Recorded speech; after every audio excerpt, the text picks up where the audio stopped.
where they didn't have any oil in the dipstick. And I'm like, what? Are you kidding me? We're gonna beat the hell out of this thing. Let's just be real. The Chevy, you won't believe what addition they have here.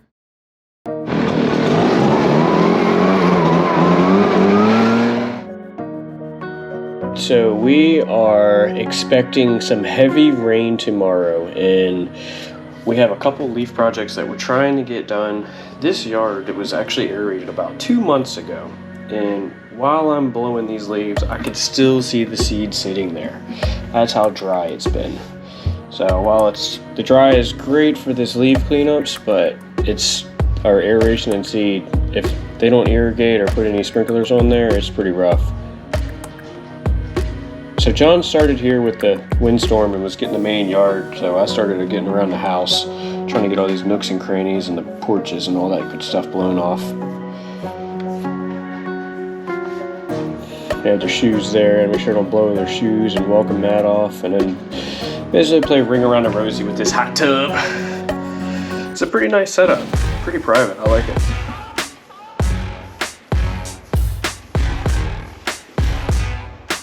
Yeah, these leaves are nice and dry, so it's pretty easy to get. I mean, they just fly. It's so nice. The other side of this carport is actually open.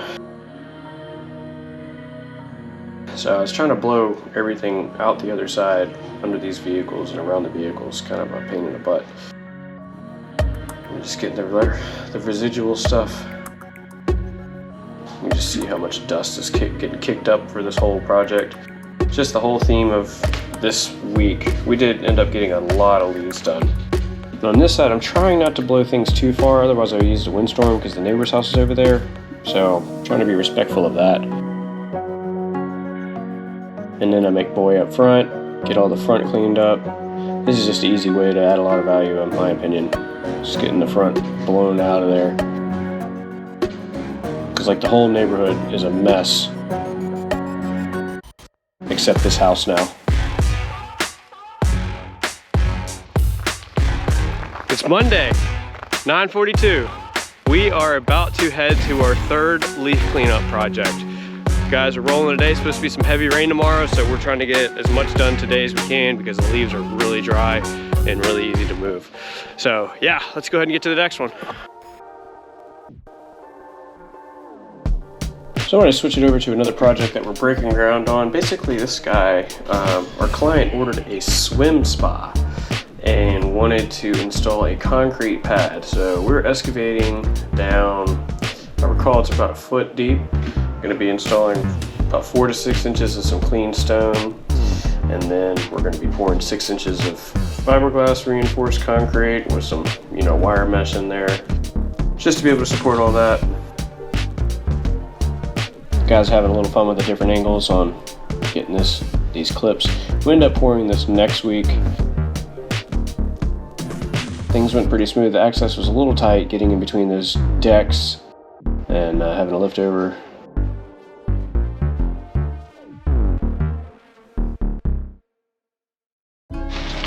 We're here at our next yard. It's a big one, nice hill.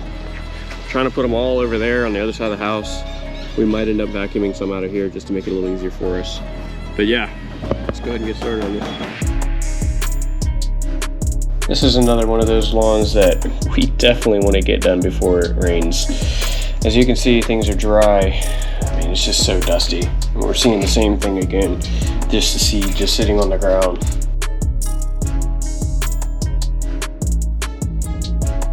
I'm on the windstorm here and Peg is just kind of working that blower, and then John's down at the bottom trying to get them away from the water. We try not to blow any leaves into the water. It's frowned upon. I don't necessarily think it's illegal or anything, but neighbors will be all upset about it.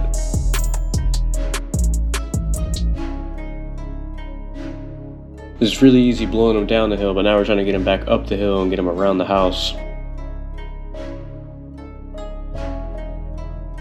This is the point where the windstorm starts to struggle a little bit because there's so many.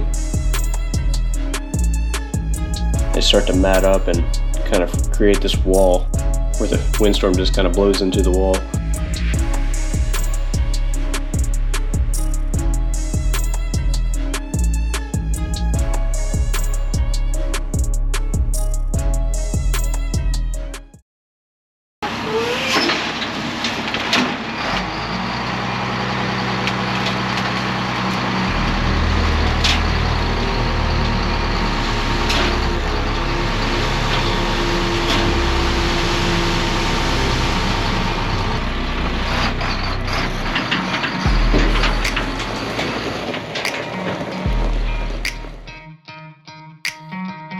Now we're back over at a riprap project. Got all those stumps, all that stuff cleaned out.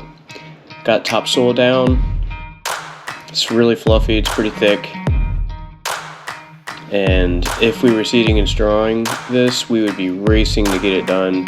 However, we are planning to sod this whole backyard. So it's been power raked. As you can see, the rake is there. We haven't raked it all out. This is the left side that's finished now.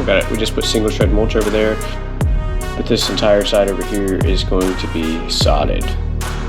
And we're going to be getting to that next week. Alright, back over at this project, trying to get this huge, monstrous pile of leaves out of here. So what Peg is doing is kind of breaking up the piles, and then we split them up. So we take smaller chunks at a time. And I'm trying to keep it away from the house because there's like multiple levels of the decks under there. It's just kind of like a leaf trap situation. And then we're basically where the windstorm is now, that's about where we're pushing them to. Back over there behind the house. This homeowner owns 2 lots, and the lot next door is empty, which we'll be pushing the field of that lot here shortly. So at this point, Peg hops on the blower because I'm sitting here on the phone taking a phone call.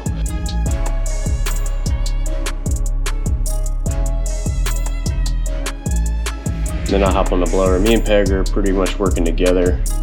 Basically what I'm doing is I'm trying to blow them into the front of the windstorm kind of loosely, and then the windstorm and just the velocity of all that air just pushes them pretty far.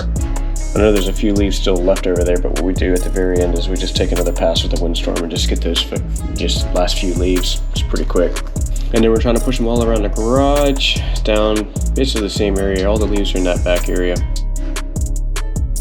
And then this is the second lot. So basically I'm gonna hop on the outside of the fence, try to blow the leaves away from the fence, and then Peg can take it from there. And we're trying to avoid that huge azalea bush, trying to push them beside it. And then it gives us room to push some under there, mainly these. It's not too many though. We just got a monstrous leaf cleanup finished. And this thing, it wasn't too bad today because it's all dry. But man, when it's wet, it is a tough cookie to do. This thing is really difficult to do when it's wet. So that's why we're trying to get this one done. We got one more. I'm gonna try to squeeze one more in. We're gonna go Subway, taking the guys. It's John's 1-year anniversary lunch. Way overdue, but we're gonna get that done today. All right, now we're jumping back over at this seawall project. So we got the wall done over on that far right point, and now we're gonna be extending these 2 walls inland. We're gonna be starting with this right side. They're trying to get the pump going, and then they gotta dismantle that other wall a little bit so we can tie into it, and then continue to excavate the stuff out, and then we're gonna be bringing in some 57, compacting it, and getting that all together. And like I said, some of the time-lapse photos or the videos have corrupted, so I don't have a lot of footage on this project, unfortunately. It's one of the things I'm learning with these GoPros and all this stuff. Basically what they did is they just excavate till they get to some hard soil, and then we bring in the stone and compact it, and then we'll build on top of that.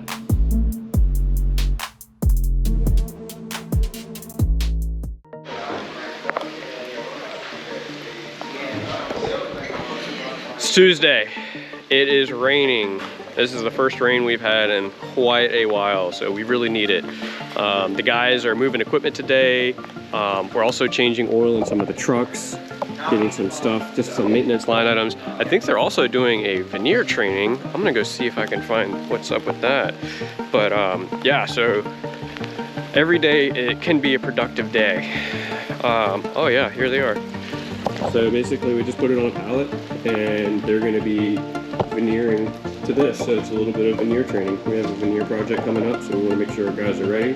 But super simple.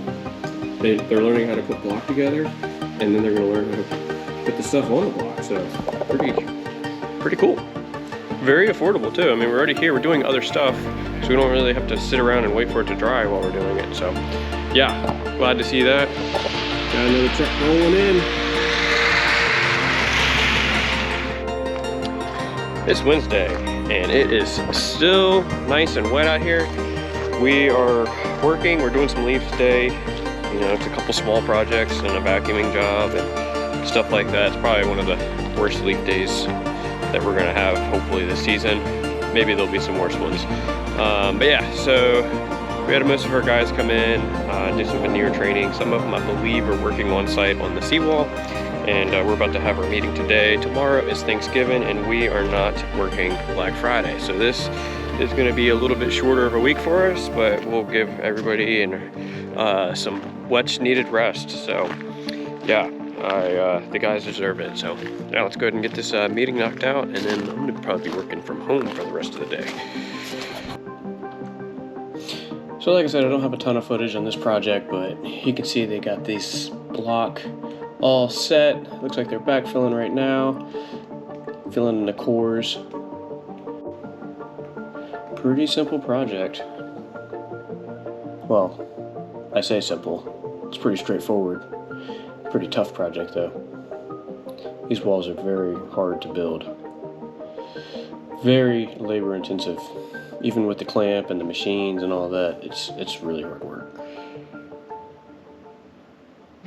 All right, Wednesday afternoon, we had our meeting. Figured we need 2 more F-150s. So I'm here in Thornburg, and there's a few F-150s in the area that I'm gonna be looking at and see if we can make any moves on anything that looks valuable or like a good deal.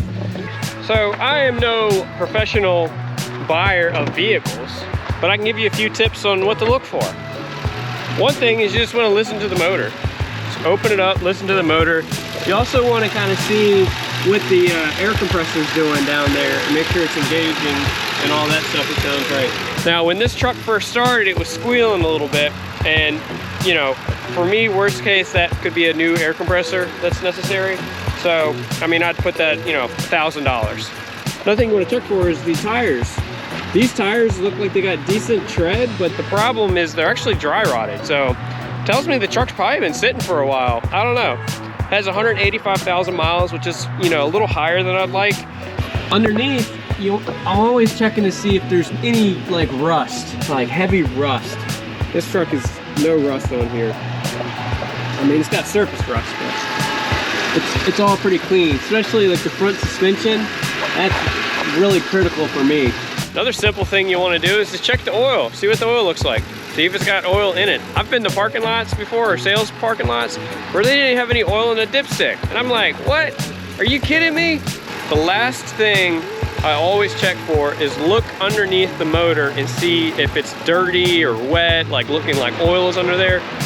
I'm also looking at the condition of the exterior. This one here, kind of wobbly. I don't know how hard that would be to fix. Another thing is it does not have a hitch. So that's kind of like a double-edged sword. So that tells me this truck has not towed any trailers. I mean, they could have had all kinds of weight in the back, but it's likely that it was a little easier life on those first 185,000 miles. Those are a few things, you know, to look for. Kind of simple stuff.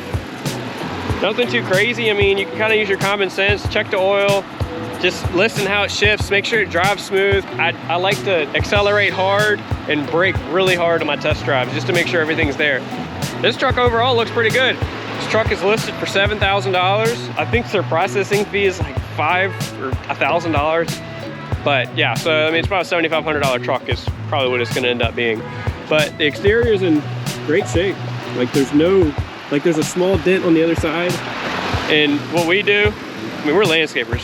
we're gonna beat the hell out of this thing. Let's just be real. If I bought a new truck, I mean, something like this would probably be talking, I don't know, 35 for a base model F-150, maybe. I don't know if that's just realistic. I don't even know what they cost. I'm just gonna say 35.